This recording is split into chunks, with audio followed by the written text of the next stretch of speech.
Well, welcome to January if you're joining us live. It is the end of January 2024 for Allison and I here. And we're talking about time, where we spend our time, where managers get caught up in their calendars. And there's a situation that we find ourselves in periodically that we want to talk about, since January is often the time people recommend you do a calendar audit and you reset Mhm. what's going on. So something that happens at the last day of the Managing Amazing People class that we teach is we talk about one-on-ones, right? Which is an important meeting for managers to have, meeting one-to-one with their direct reports. One of the questions we often ask people is, as a manager, how often do you meet one-to-one with your direct reports? If you're following along live with us, we'd love to hear in the comments, how often do you meet one-on-one with your people? Or honestly, if you're not a manager, how often do you have a one-on-one with your manager? Always interesting to see what range of answers we get. We don't, there's not necessarily a right or wrong answer. We always explore sort of what happens there, and then there's a fun thing that happens next. Well, I think there's often the difficulty of, well, wait a second, I might have quite a few people reporting to me. How do I fit all those one-on-ones into my calendar? Because I have all this other stuff on it too. I know I've run into that situation in different companies, that especially when there is an expectation, from HR or from leadership of, we will meet with our people every week, or fortnightly, to make it very official sounding. And managers start to realize, like, I just do not have the capacity to fit that into my calendar, or like, what's the bare minimum one-on-one that I can like check that box. And it ends up being unproductive, and really moving away from the engagement and connection goals that they had when they tried to say that. But it did bring up that question of, so what's all this other stuff that is taking up managers' time? Yeah, because if you're saying there's this other stuff on my calendar that and I can't fit these one-to-ones in there, well, what are those things, and what does that say about the different roles that you play as a manager? And that's actually where we like to go when we're thinking about this idea of a calendar reset, refresh. Some people call it calendar bankruptcy. Mhm. In January, is really looking at where is it you're spending your time? What meetings are on your calendars? And what's the role that you're actually being asked to play that's causing you to be invited to those, or to have those, or to schedule those? And that by looking at that, we can start to think about where it is that you're spending your time and what that says about your priorities and whether or not they're in the place you want them to be. Yeah, I had this aha a couple of years ago as a director. I was used to color coding my calendar, as a coach, as a consultant, based on which teams, I might be seeing, and each team was a different color. But when I moved into a different role as a leader, I found it helpful to actually say, here's the one-on-one conversations. That's, let's say, pink. The blue ones are where I'm going to be giving or receiving information. And so I need to be in a certain frame of mind. I need to be prepared for that. Where am I collaborating with others? They might be peers. It might be my boss. It might be someone else on my team. Maybe those are orange. And for me to start shifting how I use the color coding to recognize what those different roles were, like what different ways do I need to be prepared? How do I need to be able to engage in those settings? Also made it very apparent how out of balance some weeks were. And to make a more conscious effort of what would be a better use of my time and of my energy, and start making some of those shifts in scheduling with people. Right. Because it really reveals where you are actually spending your time. What's the roles that are getting more and less emphasis, right? So it's like, Mhm. if you've got your one-on-ones, with your people, and you are, you know that in those meetings, really the role you're playing, because is helping them develop, helping them get information that they need, like thinking about those roles, right? That how are you showing up there? And then you're also looking, well, I'm spending a bunch of time over here giving status updates to this particular project planning group, right? Right. Okay, that's a role that I'm playing. But I'm not really, when you do this audit, you might discover I'm not really doing any time, spending any time developing our strategic plan for this group over the next year. And that's a thing that's in my job description, and a thing that my manager is expecting me to do. And there's no time when I'm playing that role. And that can be really difficult. When managers do come to us, I think it's come up in executive coaching conversations of where am I supposed to find the time to come up with a strategic vision? Because it doesn't happen in the 30-minute breaks that I have between Mhm. meetings. And it might require a couple of hours, like dedicated in order for me to really dig in and do some of the research, dig into some of the data, be able to formulate my thoughts and outline, maybe that business case or that proposal, and really work through what are some of the risks with this, and be able to address that effectively. So in order to find the time to like really sketch out your thoughts, put it on paper, be able to share that with others later, you might need to block off time on your own calendar proactively, and have that on a regular cadence so that you have the time that you need, to put towards those efforts that tend to get deprioritized. They tend to get lost in the day to day. hmm Another thing that when your time allocation and your role allocation is out of balance, um, one thing that can impact is not just your ability to do that deep thinking on your own and figure out, and apply your expertise in those ways. It can also really impact how you show up in the meetings you are in. We talk a lot in Managing Amazing People and elsewhere about the importance of showing up as clear, curious, and connected.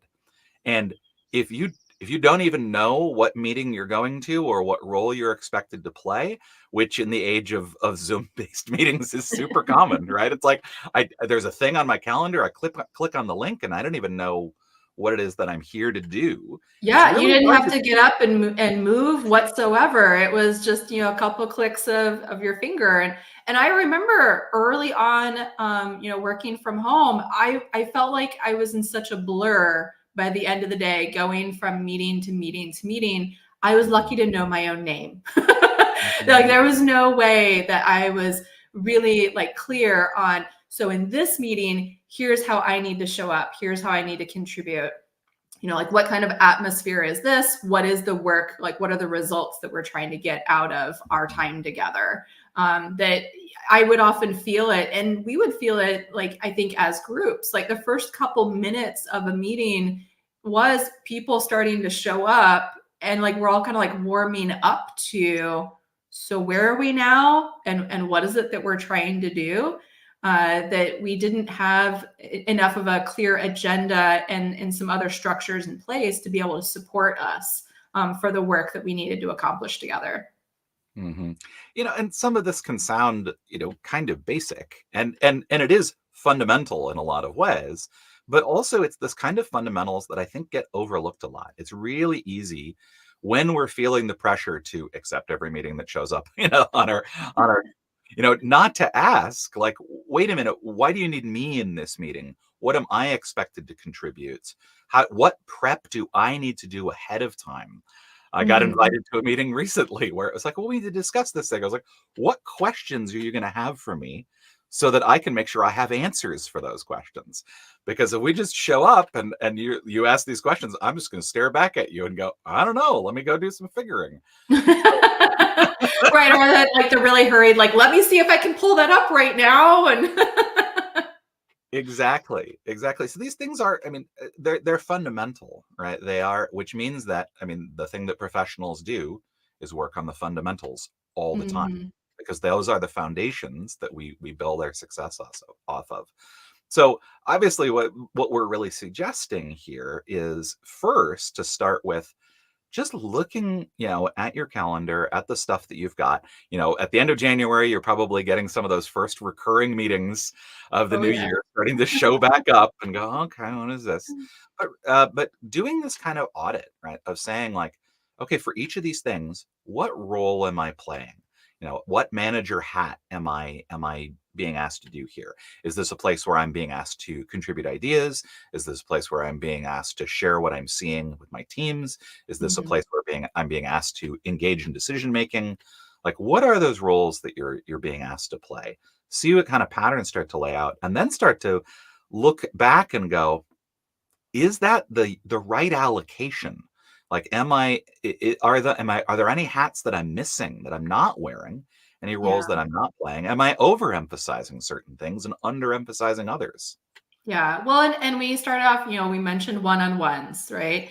And I sometimes find that I would have so many one-on-ones with people. And even in that, I hadn't given much thought to what role am I playing in the one-on-one. Mhm, Especially coming from a coaching background, it's easier for me to go, well, I'm showing up as a coach. So whatever their agenda is, like we'll see where it goes. But as a manager, there are different things that you need to be able to bring to them. What information do you need to share? There might be some, positive or constructive feedback, things that are related to the day-to-day work that you're helping them develop their skills in. There might be the longer term, career planning. And if you want to move into a different role in a year or two, how are we working your way towards that? What mhm, are you doing to be prepared for that? And what does that mean? That again, if I'm just relying on my directs to, create the agenda every time, and by create the agenda, it probably was show up and tell me what's on your mind, what the topic is. We might not get into some of these topics that are very useful and very needed, between a manager and an employee. mhm. And the other thing that is useful to think about is that, not all one-on-ones are the same, nor should they be. Your employees are all different. And so Mhm. your one-on-ones shouldn't look the same just because they report to you. Like, are Right. you thinking about what role does this person need me to play in this meeting right now? Right. Yeah. So it may be think so Which so also speaks to, like when we say like frequency of one-on-ones, it might not be the same frequency for every person either. Mhm, There are mhm, some folks that, they're in a stage where it makes sense to touch base very, very frequently, to be able to, again, give them guidance, give them support, make some like real headway for a period of time. There are other folks that, I always kind of giggle when we say, well, I have an open door policy. I'm like, okay. And how long has it been since they walked through your door? mhm, I know at one point I actually did try to track, when was the last time that I really had a one-on-one with each of my people on my team. And as they start to go, oh, the age on that one is is getting kind of old. It's been a little bit about like a month or so. It might be time for us to sync up again soon. And not that I'm like again overly concerned and thinking, oh, I need to micromanage them all of a sudden, mhm, but to stray too far and not be aware of what's happening for them, what are they working on, how are they feeling about their work, what things can they tell me about, this is where I'm getting slowed down, like here are those mhm, areas of like friction around the work. What are some of the patterns that I might then pick up on as a manager or as a leader and be able to go and address, like, oh, that actually sounds like an impediment, you might not have mhm, realized it, but you're the third person that's mentioned something around it. I want to take that on because it sounds like it's affecting enough people that, in aggregate, this is not worth it, right? This is going to be too much for our organization. mhm. And what that's pointing to is that you can also do this kind of roles analysis just on your one-on-ones and just Mhm. recognize, like, if I'm always playing the role of information gatherer, in my one-on-ones, if it's been 9 months since I've talked with this person about friction they're running into, that's probably a sign. How often am I doing each of these things?